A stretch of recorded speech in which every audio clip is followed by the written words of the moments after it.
What was the humbling moment that brought you face to face with yourself? I believe it was a Wednesday. Nike called. And this isn't the most humbling moment. I'm going to get to that.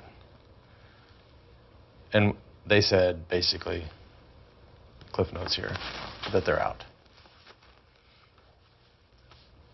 Okay? And then the calls started coming.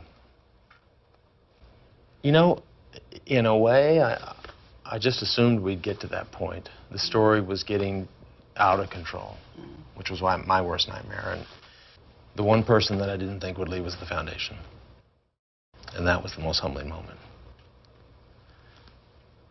To get that call, two parts. One, step down as chairman, but stay on the board. Stay involved.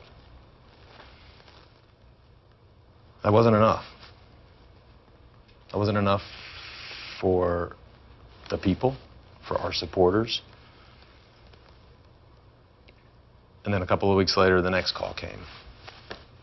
And we need you to step aside. Not just step down, to step aside. And I don't think it wasn't we need you to step down. It was we need you to consider stepping down for yourself.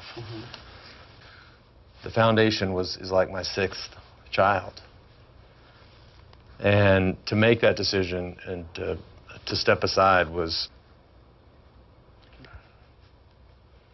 that was big.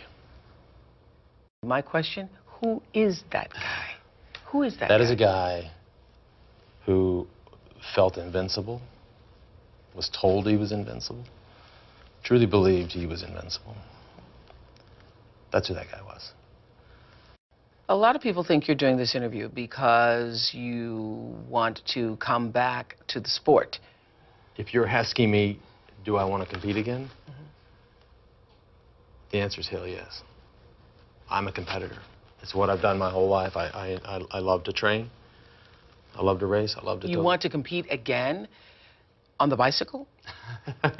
You want to run races on the bike? Not the Tour de France, but there's a lot of other things that I could do, but I can't. With this penalty and with this punishment, which again, I made my bed. But if there was ever a window, would I like to run the Chicago Marathon when I'm 50? I would love to do that. This may not be the most popular answer, but I think I deserve it. So, was it just you being your cocky, arrogant jerk self that did the tweet with you lying with all of the jerseys? Yeah, that was another mistake. What were you doing that for? What was that? That was just more defiance. More defiance. And you know what's scary is I actually thought it was a good idea. What do you tell Luke? Because 13, he's old enough to know what's going on. I saw my son defending me and saying, that's not true. What you're saying about my dad is not true.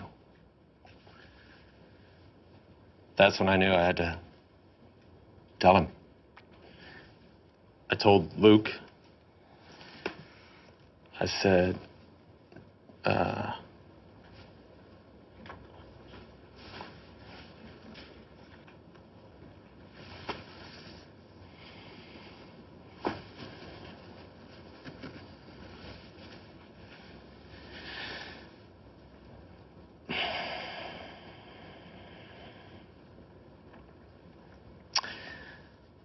don't defend me anymore.